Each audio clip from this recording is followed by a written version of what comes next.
बढ़िया में एक भी डिग्री कॉलेज नहीं है, जबकि महागठबंधन की सरकार है, महागठबंधन के प्रत्याशी हैं। क्या आप लोगों ने कभी इस संबंध में आज से पहले बात किया था? क्यों नहीं 6 सालों में इस समस्या का समाधान हुआ? कराऊं। सर, असंगठित क्षेत्र के जितने मजदूर हैं, उनको न्यूनतम मजदूरी मूल्य 300 रुपये दिया जाता है।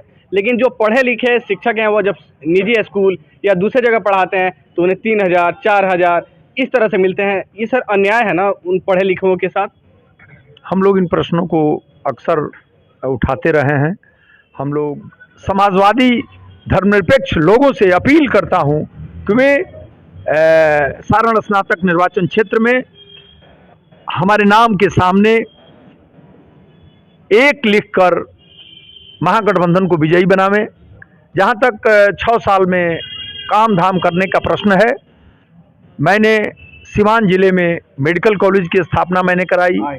छपरा में मैंने कला और प्रेक्षागृह बनाया। DAV college, Vidya Bhavan college, Islamia college में मैंने निर्माण कार्य करवाया है। तमाम वैसे विद्यालय जहां बच्चे नीचे बैठते थे, गरीब के बच्चे, वहां हमने ऐसे सैकड़ों विद्यालय में मैंने बेंच और डेस्क दिया। और जहां भी हमको कोई जन समस्या दिखाई पड़ी, उसको मैंने मंच से उठाया।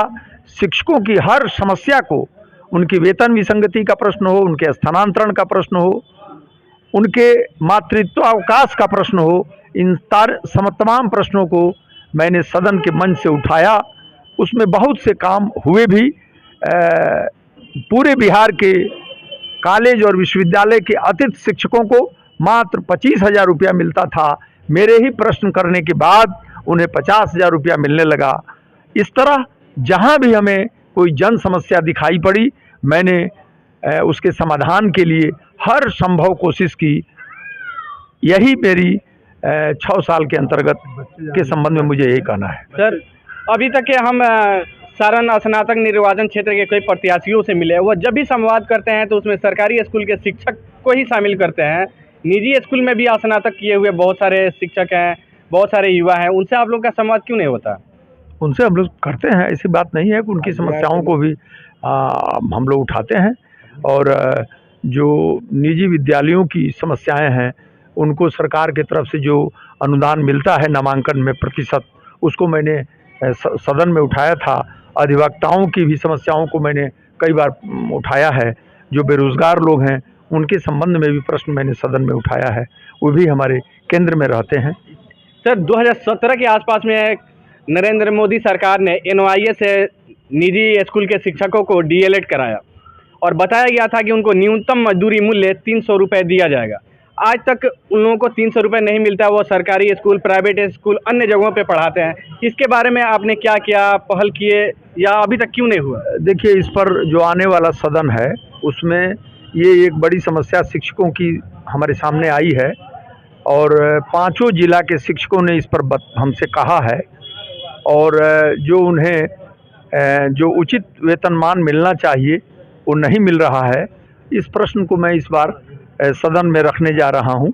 और मैं कोशिश करूंगा कि माननीय मुख्यमंत्री से मिलकर, शिक्षा मंत्री से मिलकर इसका मैं समाधान कराऊं। सर, असंगठित क्षेत्र के जितने मजदूर हैं, उनको न्यूनतम मजदूरी मूल्य 300 रुपये दिया जाता है। लेकिन जो पढ़े लिखे शिक्षक हैं, वो जब निजी स्कूल या दूसरे जगह पढ़ाते हैं, तो उन्हें 3000, 4000 इस तरह से मिलते हैं। ये सर अन्याय है ना उन पढ़े लिखों के साथ?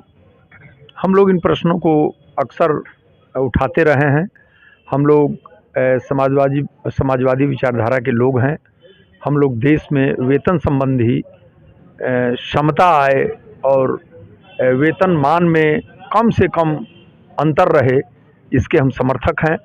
और पूरे देश में अभी शिक्षकों को जो सम्मान मिलना चाहिए, वो मिल नहीं पा रहा है।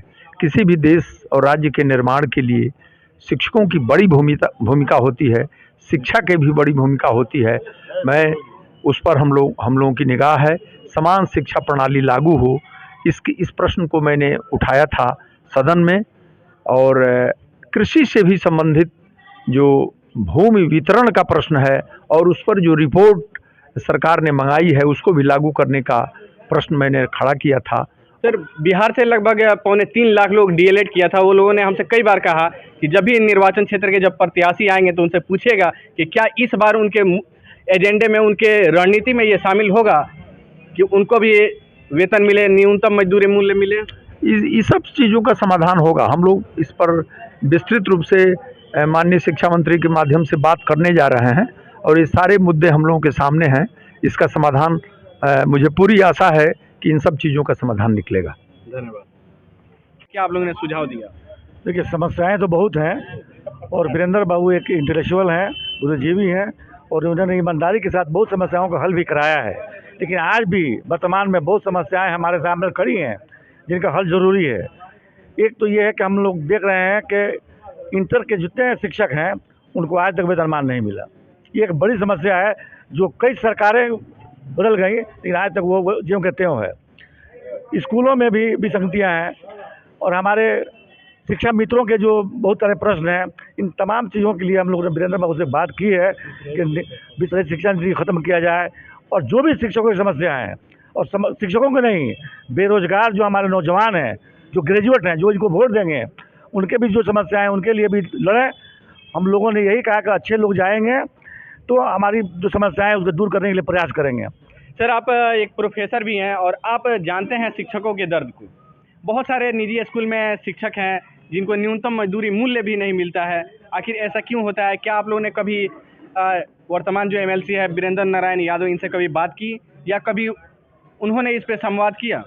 अभी जो हम लोग बैठक किए थे उसमें बहुत सारे प्रश्न शिक्षकों के हित के लिए आए और मैं सर से बोला इस बात को कि जो भी बातें ये आ रही हैं कि आज भी जो शिक्षक निजी विद्यालयों में पढ़ाते हैं उनको भी जो है उचित मेहनताना नहीं मिलता है। तो इसके लिए पॉलिसी डिसाइड होनी चाहिए। शिक्षा पर अभी बहुत सारा काम बाकी है और इसके लिए हम माननीय मुख्यमंत्री नीतीश कुमार जी से और उप मुख्यमंत्री तेजस्वी जी से हम इस पर जरूर मांग करेंगे कि चाहे वो वित्तरहित शिक्षक की समस्या हो या निजी स्कूलों में पढ़ाने वाले शिक्षकों की समस्या हो, इन सबके लिए जो है एक मानदंड अपनाए ताकि शिक्षकों का भी मान सम्मान समाज में बरकरार रहे। धन्यवाद।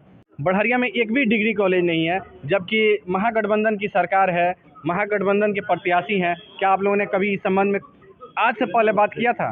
क्यों नहीं 6 सालों में इस समस्या का समाधान हुआ?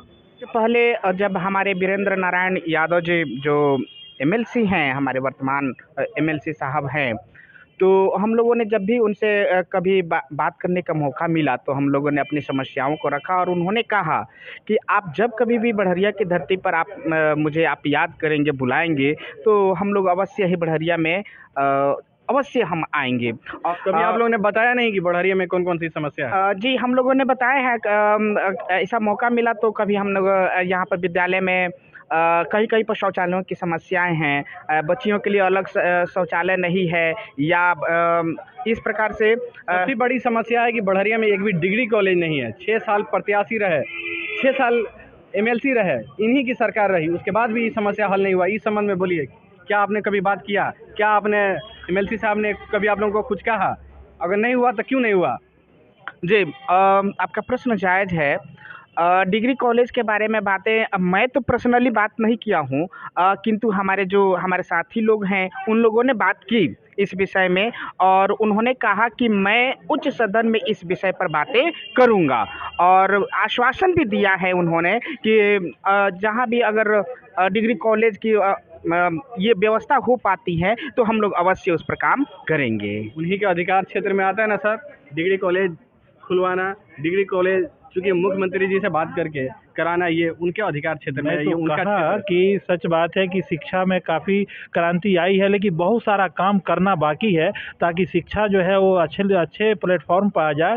एक शिक्षा, बिहार का शिक्षा जो है वो पूरे दुनिया के लिए एक मैसेज बने। इसके लिए भी मुख्यमंत्री साहब को और शिक्षा मंत्री को और ये विधान परिषद के जो मेंबर होते हैं ये लोग ये मुख्यमंत्री के प्रधान सलाहकार होते हैं। विधान परिषद जो है उनका काउंसिलर है, ये लोग जो हैं उनके सलाहकार लोग होते हैं, मार्गदर्शन देते हैं। हाँ जी, मार्गदर्शन देते हैं कि शिक्षा पर क्या करना है, ठीक है, और राज्य सरकार मुख्यमंत्री को किन किन पहलुओं पर ध्यान देना है, तो ये ज़रूरी है। इसलिए हम लोग मांग भी करते रहे हैं कि भाई सिर्फ कहने से अब काम नहीं चलेगा, ज़मीन पर काम करना होगा, तभी जा कर के आपको मान सम्मान दुनिया दे पाएगी और बिहार का नाम रोशन हो सकेगा।